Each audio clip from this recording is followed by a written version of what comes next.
Good morning student, welcome to TSN school class 7। Subject है आपका हिंदी। वसंत पाठ्य पुस्तक में आज हम पाठ 19 आश्रम का अनुमानित व्यय पाठ का अध्ययन करेंगे। आश्रम का अनुमानित व्यय का मतलब है, पाठ का मतलब है लेखा जोखा, जो मोहनदास करमचंद गांधी के द्वारा लिखा गया है। तो उसी से संबंधित पाठ है कि जो आश्रम का जितना भी लेखा जोखा था वो किस प्रकार से रखा गया था। तो उसी पर आधारित ये पाठ है, उसका अपन अध्ययन करेंगे। आरंभ में संस्था मतलब कौन सी? आश्रम में 40 लोग होंगे। कुछ समय में इस संख्या के 50 हो जाने की संभावना है। मतलब आरंभ में, मतलब स्टार्टिंग में, शुरुआत में जो आश्रम था उसमें कितने लोग थे? 40 लोग थे, और कुछ समय में इस संख्या के 50 हो जाने की संभावना थी। हर महीने औसतन 10 अतिथियों के आने की संभावना है। मतलब हर महीने, प्रत्येक महीने में औसतन जो 10 अतिथि होते हैं, मतलब लगभग, औसतन का मतलब होता है लगभग 10 अतिथि आने की संभावना होती थी। अतिथि कौन? मेहमान। इनमें 3 या 5 सहपरिवार होंगे, इसलिए स्थान की व्यवस्था ऐसी होनी चाहिए कि परिवार वाले लोग अलग रह सके और शेष एक साथ। कि भाई जो आने की संभावना थी जिन मेहमानों की, तो इनमें से 3 या 5 सहपरिवार होंगे, मतलब 3-4 लोग ऐसे होंगे जो अपने परिवार के साथ आएंगे। कहाँ पर? आश्रम में। इसलिए स्थान की व्यवस्था ऐसी होनी चाहिए कि परिवार वाले भी लोग अलग रह सके और शेष लोग एक साथ रह सके। तो ऐसी व्यवस्था आश्रम में होनी चाहिए थी। इसको ध्यान में रखते हुए 3 रसोई घर हो और मकान कुल 50,000 वर्ग फुट क्षेत्रफल में बने तो सब लोगों के लायक जगह हो जाएगी।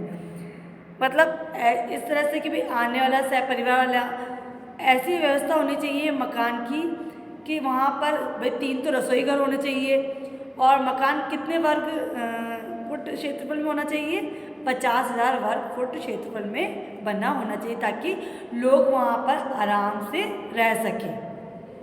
मतलब लोगों के लायक जगह हो जाएगी जितने लोग होने के हिसाब से। इसके अलावा 3,000 पुस्तकें रखने लायक पुस्तकालय और अलमारियाँ होनी चाहिए। मतलब बताया जा रहा है कि भाई आश्रम का जो लेखा जोखा है उसके बारे में बताया जा रहा है कि 50 लोगों के लायक, और उनके अगर 50 में से 3-4 जैसे ऐसे हुए 5-6 जने जिनमें उनमें परिवार वाले हों, तो उसके लिए किस किस हिसाब से रसोई घर होना चाहिए, कितने कुल क्षेत्रफल में बना होना चाहिए वो पूरा आश्रम, और उसमें जो पुस्तकालय होगा वो कितना? 3,000 पुस्तकें रखने लायक होना चाहिए, और उनमें अलमारियाँ होनी चाहिए। कम से कम 5 एकड़ ज़मीन खेती करने के लिए चाहिए, जिसमें कम से कम 30 लोग काम कर सकें। इतने खेती के औजार चाहिए। इनमें कुदालियों, फावड़ों और खुरपों की ज़रूरत होगी। मतलब जब खेती के जो अपन काम करते हैं ना, खेती के औजार कौन कौन से? जैसे कुदालियाँ हैं, फावड़े, खुरपे, जिससे क्या खेती आसानी रूप से की जा सकते हैं। बढ़ाईगिरी के निम्नलिखित औजार भी होने चाहिए। 5 बड़े हथौड़े, 3 बढ़ाईगिरी जो बढ़ाई का काम करते हैं, जो लकड़ी वगैरह का, उसका 5 बड़े हथौड़े होने चाहिए। इसमें 3 बसूले, 5 छोटी हथौड़ियाँ, 2 ऐरन, 3 बम, 10 छोटी छोटी छेनियाँ, 4 रंधे, 1 सालानी, 4 खेतियाँ, 4 छोटी बड़ी बैदानियाँ, 4 आरियाँ, 5 छोटी बड़ी संडासियाँ, 20 रतल कीले और छोटी बड़ी 1 मोगरा, लकड़ी का मतलब हथौड़ा, मोची के औजार। ये सारी चीज़ें वहाँ उस आश्रम में होनी चाहिए। बढ़ाई के लिए अलग, मोची के लिए अलग, और खेती के लिए ये औजार होने चाहिए। कहाँ पर? उस आश्रम में। मेरे अनुमान से, मतलब ये कौन बता रहा है आपको? जो मोहनदास करमचंद गांधी जी हैं, वो लेखा जोखा बता रहे हैं किसका? आश्रम का। कि 40 तो है ही, अगर इससे 50 हो जाते हैं तो 50 लोगों के लिए अनुमानित लेखा जोखा बताया जा रहा है उस आश्रम का। मेरे अनुमान से इन सब पर कुल 5 रुपया खर्च आएगा। रसोई के लिए आवश्यक सामान पर 150 रुपये खर्च आएगा। स्टेशन दूर होगा तो सामान को या मेहमानों को लाने के लिए बैलगाड़ी चाहिए। मैं खाने का खर्च 10 रुपये मासिक प्रति व्यक्ति लगाता हूँ। कौन लगा रहा है ये? गांधी जी। मैं नहीं समझता कि हम ये खर्च पहले वर्ष में निकाल सकेंगे। वर्ष में औसतन 50 लोगों का खर्च 6,000 रुपये आएगा।